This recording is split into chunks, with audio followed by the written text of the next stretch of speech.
Merci de nous rester fidèles sur Sans Limite et sur toutes nos plateformes digitales. Amis et fidèles internautes, c'est un réel plaisir de vous y retrouver. C'est également un plaisir de nous entretenir avec M. Jean-Claude Loguet, qui est un entrepreneur et investisseur sénégalais basé aussi au Sénégal. M. Loguet, bonjour. Bonjour madame, merci de me recevoir. Le plaisir est pour nous. Monsieur Loguet, un contentieux, vous liez avec votre épouse, votre ex-épouse. Ainsi donc, vous avez été menacé, déclaré fou par elle et de surcroît aussi escroqué. Est-ce que vous pouvez revenir sur le début de cette affaire? C'est une longue aventure, hein, mais bon, c'est une femme, je m'empresse de préciser que c'est une femme belge, blanche, donc ce n'est pas une Sénégalaise, parce que tout le monde pense que j'ai épousé une Sénégalaise. J'aurais peut-être mieux fait d'épouser une Sénégalaise, j'aurais peut-être eu moins d'ennuis. Mais il s'agit bien d'une Belge née à Charleroi et dont je suis tombé éperdument amoureux, qui était beaucoup plus jeune que moi et qui en fait n'était qu'une aventurière et une femme qui avait un projet criminel contre moi.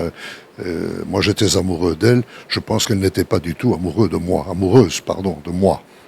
Donc voilà, en gros, ce qui s'est passé. Donc cette femme, j'ai eu un grave accident cérébral, j'ai eu ce qu'on appelle une tumeur au cerveau, un méningiome, qui heureusement était un méningiome bénin, ce n'était pas un cancer du cerveau, ce n'était pas une tumeur maligne. Donc j'ai été soigné ici à la clinique de la Madeleine, j'ai d'ailleurs été très bien soigné. Ils m'ont sauvé, mais je devais faire des contrôles réguliers de ce qui se passait dans mon cerveau. Et je faisais, je ne sais plus comment on appelle ça, des scanners, etc. Et un beau jour, cette femme, avec les photos de mes scanners, est allée voir le médecin, et le médecin traitant, et elle lui a dit écoutez, vous dites qu'il est guéri, mais en fait, moi, je constate qu'il n'est pas guéri et qu'il est devenu fou. Parce que l'opération, ce que vous avez fait, vous avez été travailler dans son cerveau, vous avez probablement touché quelques centres nerveux, et cet homme aujourd'hui est devenu fou dangereux, méchant. Il est prêt à tuer, il est prêt à toutes sortes d'actes monstrueux. Bon, le médecin lui a répondu, c'était le docteur Farid Godzayel, lui a répondu, écoutez madame, pour moi l'opération a été réussie, moi je ne sais plus rien faire, ce sont des troubles psychiatriques. Allez donc voir le docteur Léopold Boissy à la clinique psychiatrique de Tiaroy ici à Dakar. Et voilà. Et c'est ce médecin qui ne m'a jamais rencontré, ce médecin Léopold Boissy, qui lui a fait un certificat comme quoi il fallait m'interner à la clinique psychiatrique de Kenya à Ziguinchor et que là on allait me soigner. Et à mon avis, le projet était assez clair. Si j'étais rentré dans cette clinique, j'aurais été transformé en légume en peu de temps et j'en serais sorti les pieds devant dans un cercueil. Le projet était celui-là et j'en ai pris connaissance. Et en ayant pris connaissance de cette tentative d'assassinat, je me suis enfoui et je suis rentré en Belgique et j'ai pu démontrer en Belgique que je n'étais pas fou du tout. Vous voyez bien que je ne suis pas fou du tout puisque je suis avec vous 5 ans plus tard et que je parle normalement et que ça se passe très bien. Donc voilà. C'est une aventurière, c'est une femme alcoolique, c'est une femme qui est mythomane, qui est également droguée, bon, et c'est une femme extrêmement dangereuse, mais voilà, j'en étais fou amoureux et je n'ai pas vu arriver le danger. Voilà en gros l'histoire. On a l'impression qu'elle a profité de votre maladie avec la complicité d'un certain docteur Boissy pour dire que vous avez des problèmes mentaux en quelque sorte. C'est ça. Oui, c'est exactement ça. C'est exactement ça. Avec de nombreux autres complices, parce qu'elle était entourée de 2-3 personnes qui étaient des complices à elle, qui ont travaillé de la même manière pour déclarer que j'étais fou. Notamment un certain Patrick Losberg, qui est un homme qui travaillait dans ma fondation au Cap Skirring. J'avais une fondation pour essayer de faire du bien localement. Donc j'avais une petite école gardienne pour les petites filles, j'avais une ferme modèle, j'avais un potager, j'avais des containers qui arrivaient régulièrement d'Europe pour distribuer des livres, des cahiers, des couvertures, des vêtements, etc. Bon, mais tout ça a été massacré, tout ça a été pillé, tout ça a été arrêté, bien sûr. Et ce monsieur Patrick Losberg, qui est le complice complet de Madame Huguette Elzocht, Ce monsieur vit en Belgique calmement et se permet même de déposer des plaintes contre moi en Belgique en prétendant toujours que je suis un fou dangereux. Donc il persiste et signe, comme elle d'ailleurs, tous les deux persistent et signent en disant que je suis un fou dangereux. Est-ce que vous avez eu des réactions bizarres envers elle pour qu'elle puisse déclarer que vous êtes complètement fou? Mais non, jamais, jamais. Elle a prétendu que oui. Elle a prétendu que je battais ma petite fille adoptive. Elle a prétendu que oui. Elle a prétendu que j'étais devenu infernal, que j'étais devenu grossier, que j'étais devenu, enfin, un homme qui n'était plus gérable. Elle a prétendu tout cela. Mais tout ça était évidemment faux, c'est sa mythomanie. Elle est mythomane, elle invente tout et n'importe quoi, elle voulait se débarrasser de moi. Mais voilà, je suis pas du tout fou, et tout a été très bien soigné, et je me porte très bien. 5 ans plus tard, voilà, me voilà de nouveau au Sénégal. Parce que je n'osais plus venir au Sénégal. Maintenant, je suis revenu au Sénégal. Et voilà, je suis pas du tout fou, et j'ai même dû... C'est plus facile de dire que quelqu'un est fou que de démontrer pour ce quelqu'un qu'il ne l'est pas. Donc j'ai vraiment dû subir toute une série d'examens en Belgique qui démontrent que je ne suis pas fou. J'ai des examens psychiatriques parce qu'ils ont déposé des plaintes. Donc on a nommé, le tribunal belge a nommé des experts psychiatres pour m'examiner. Ils ont tous dit, ce monsieur n'est pas fou. Donc ça ne relève que de sa mythomanie, de leur mythomanie et de leur culture du mensonge. Nous avons l'impression que vous avez médiatisé l'affaire. Est-ce qu'une fois devant la justice, votre ex-épouse a bien sûr eu gain de cause, raison pour laquelle vous êtes sommé de lui payer la pension alimentaire de 5 500 € de nos francs, qui équivaut à près de 4 millions ou 500 millions de nos francs, bien sûr? Oui, exactement. Écoutez, je crois qu'il y a eu plusieurs procès au Sénégal, mais je ne pense pas que j'en ai gagné un seul. Elle les a tous gagnés. Donc je suppose qu'elle a une tactique particulière, en tout cas en Casamance, devant les tribunaux de Ziguinchor et le tribunal de la famille de Oussouye. Je ne connais pas un procès qu'elle n'ait pas gagné. Avait-elle des preuves lorsqu'elle vous a accusé devant la justice? Mais non, pas plus que... Non. Et comme preuve, elle avait le certificat médical du docteur Boissy, elle n'avait aucune preuve, absolument aucune preuve. Et visiblement, les juges s'en sont contentés, puisqu'ils m'ont accordé le divorce, oui, mais ils m'ont accordé le divorce en me retirant ma fille, en considérant que les maisons dans lesquelles nous vivions n'étaient plus les miennes, en considérant que tout l'argent que j'avais sur un compte commun à la CBAO ne m'appartenait plus, et j'avais un droit de visite pour voir ma fille adoptive, j'avais un droit de visite 1 heure par semaine chez elle. J'ai pas du tout envie de voir ma fille, ma pauvre petite fille qui avait à cette époque-là, elle avait 10 ans, 9 ans. Je n'ai pas du tout envie de la voir chez elle, devant sa mère. La petite était terrorisée, elle n'osait rien me dire. Et si elle avait osé me dire quelque chose, elle aurait été punie. Donc, pas question pour moi de parler. Donc, j'ai abandonné l'idée de revoir ma fille. Je n'ai plus revu ma fille, je l'ai revue une fois en 2018. Elle a été tellement méchante avec moi devant sa mère que je me suis dit que ça ne valait plus la peine de la revoir. Mais j'espère la revoir un jour dans de meilleures conditions, mais plus chez sa mère, mais chez moi, entre 4 yeux, et on verra vraiment ce que la petite Alice Loger souhaite et pense. Et je crois qu'aujourd'hui, elle pourrait souhaiter et penser qu'elle préfère revenir chez son père que de vivre avec cette femme qui est complètement alcoolique, complètement folle, dangereuse, extrêmement dangereuse, très intelligente, très jolie, et voilà. Voilà. En dehors du fait qu'on peut compter sur ses complices, par exemple le docteur qui lui a donné ce certificat, ce faux certificat, attestant que vous êtes fou, excusez-moi du terme, y a-t-il d'autres personnes qui sont impliquées dans cette affaire? Écoutez, oui, il y a beaucoup d'autres personnes qui sont impliquées dans cette affaire. Il y a des juges, des magistrats de Casamance, il y a visiblement des banquiers de la CBAO, il y a des gendarmes du Cap Skirring et probablement de Ziguinchor.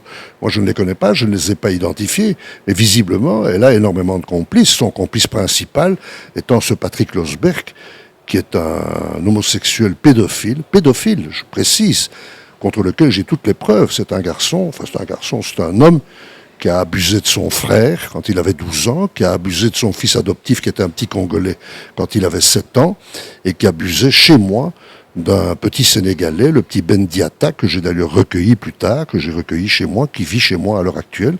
Et c'est un pédophile, et cette pédophilie, il passe à travers les mailles. Il a d'ailleurs réussi à quitter le Sénégal à toute vitesse, parce que je crois qu'il aurait été massacré au Sénégal, au Cap Skirring s'il était resté, parce qu'il s'en prenait à un petit gamin de 8-9 ans à l'époque. Et il a quitté à toute vitesse avant de se faire massacrer par les gens du village. Il est rentré en Belgique, et en Belgique, j'ai rentré plein de plaintes en Belgique, personne ne s'en occupe, ils s'en fichent du moment qu'on ne viole pas un garçon belge, que ce soit un petit garçon africain qui soit violé, ça laisse tout le monde très indifférent en Belgique, je n'obtiens pas grand-chose. Voilà. Et il a beaucoup de complices, hein. Vous avez cité une structure qui est la CBAO. Je pense que cette banque aussi a été citée dans d'autres scandales comme celui de Bocar Samba Dièye, bien sûr, qui est un importateur de riz, et bien sûr aussi le cas de Hissène Habré. Je pense que c'est intéressant de souligner cela. Maintenant, Monsieur Legué, quelle démarche avez-vous entamée pour récupérer ce qui vous revient de droit? Je veux dire par là, est-ce que vous avez fait appel devant la justice pour qu'ils puissent reconsidérer leur décision? Oui, pour l'instant, l'affaire est en cours. Donc toutes les premières procédures, elle les a gagnées. La section de recherche de Dakar a interrogé les deux médecins qui ont reconnu l'un qu'il avait recommandé à mon ex-épouse de rencontrer le psychiatre Léopold Boissy, et le Léopold Boissy reconnaissant qu'il ne m'avait jamais vu et qu'il avait établi un certificat à mon égard. Hein. Bon, attendez, répétez, la question est laquelle? Donc, attendez, je suis perdu là. Oui. Avez-vous fait appel, c'est-à-dire que... Oui, tout recommence, on recommence tout à zéro, puisque toutes les procédures qu'elle a gagnées en Casamance sont toutes des procédures dont la base est un certificat qui a été acheté, mais qui ne correspond nullement à la réalité. Je ne suis pas fou, tout le monde sait aujourd'hui que je ne suis pas fou. Hein. Ce certificat est un faux qui a été acheté au docteur Léopold Boissy, donc tout reprend à zéro. Hein. Et aujourd'hui, j'ai de nouveaux avocats, j'ai changé d'avocat. Hein. Et nous repartons, tout est reparti à zéro. J'ai déposé une plainte avec constitution de partie civile chez un juge d'instruction de Dakar. J'ai déposé des plaintes à la section de recherche de Dakar. Cette femme va maintenant être interrogée et toutes les affaires vont repartir depuis le début. Donc, tout ce qui a été... Parce qu'elle a tout gagné. Jusqu'à présent, toutes les procédures qu'elle avait, elle, entamées, elle les a gagnées. Ça, c'est indiscutable, puisque je suis condamné à cette pension déjà hallucinante de 5 500 € par mois. Parce qu'aucun Sénégalais n'a jamais dû subir une pension pareille. C'est même déjà assez anormal qu'un jugement sénégalais me condamne à une pension alimentaire libellée en euros. On pourrait se demander si celui-là aussi n'est pas un faux. Est-ce que ce n'est pas 5 500 francs CFA par mois que je devrais lui verser et pas 5 500 €? On peut se le demander. Hein. La pension est tellement folle qu'on peut se poser la question de savoir qui en bénéficie et avec qui on se la partage. Avec quel juge, avec quels avocats, avec quelle personne. C'est tout à fait invraisemblable. Je refuse complètement de la payer, puisque de toute façon, cette femme m'a tout volé.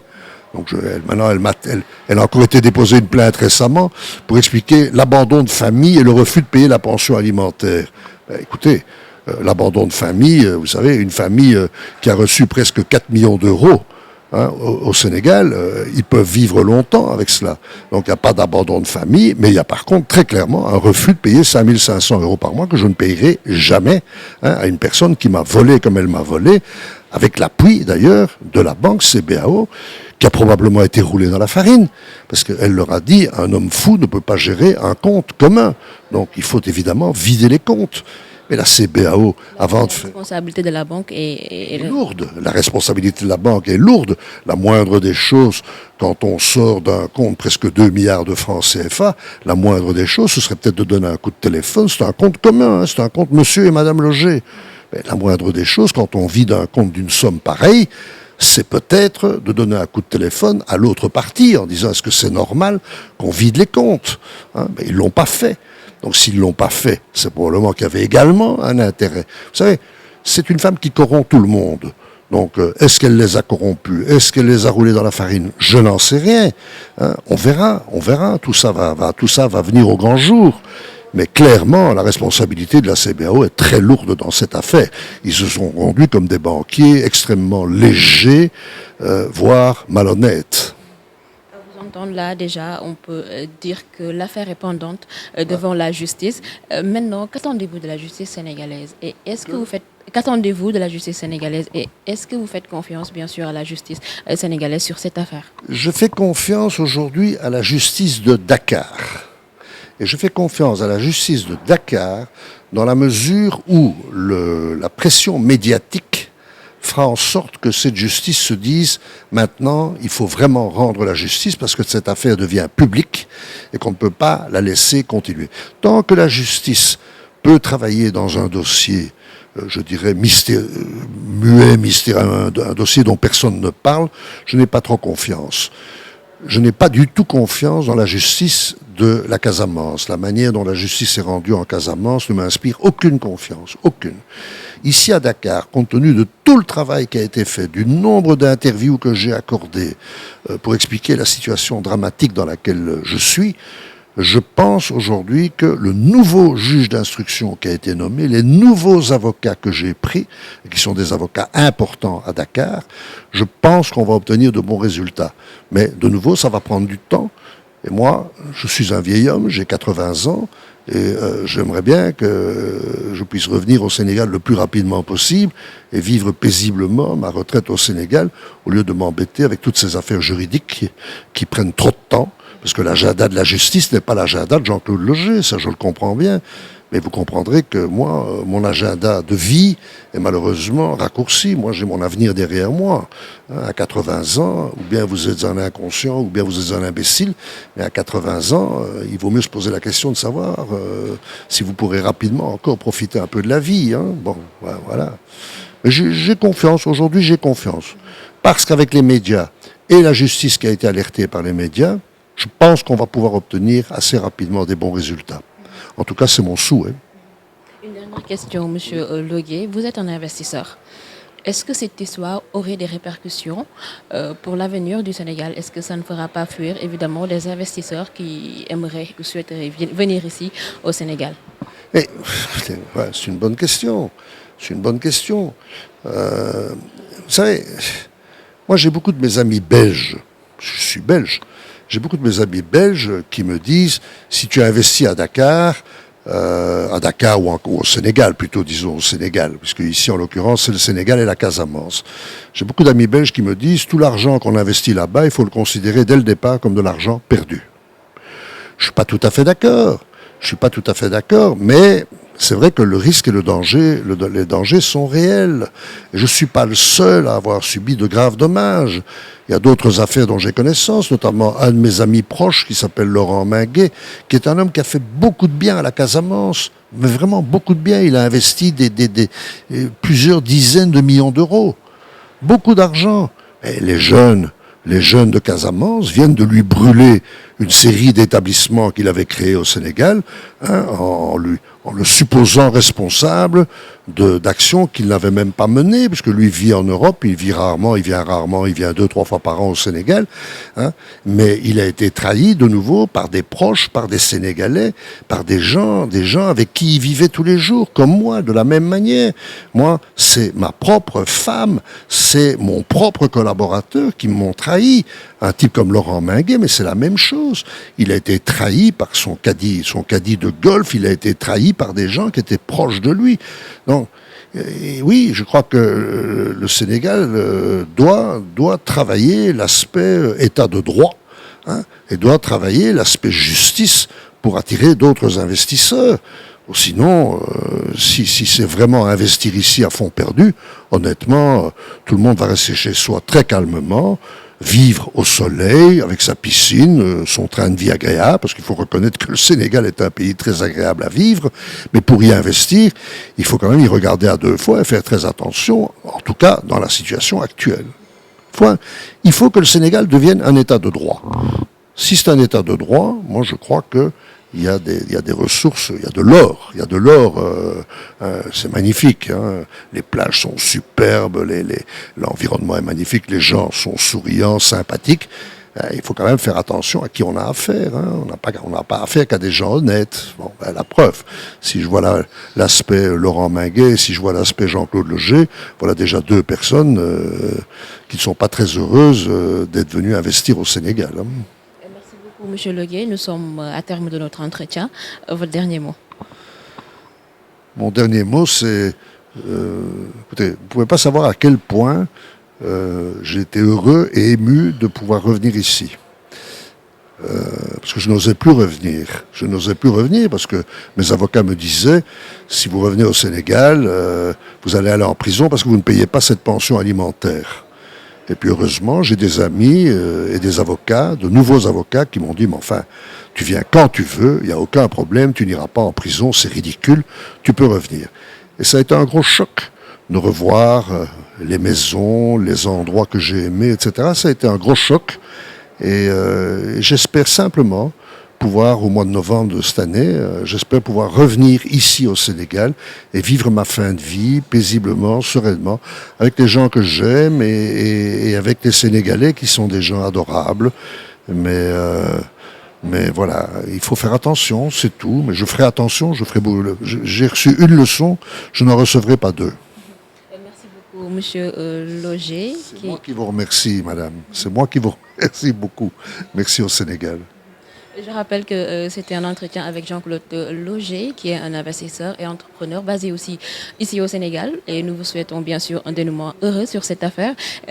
Ici, merci beaucoup, chers internautes, et nous vous donnons rendez-vous très prochainement. Mesdames et messieurs, au plaisir.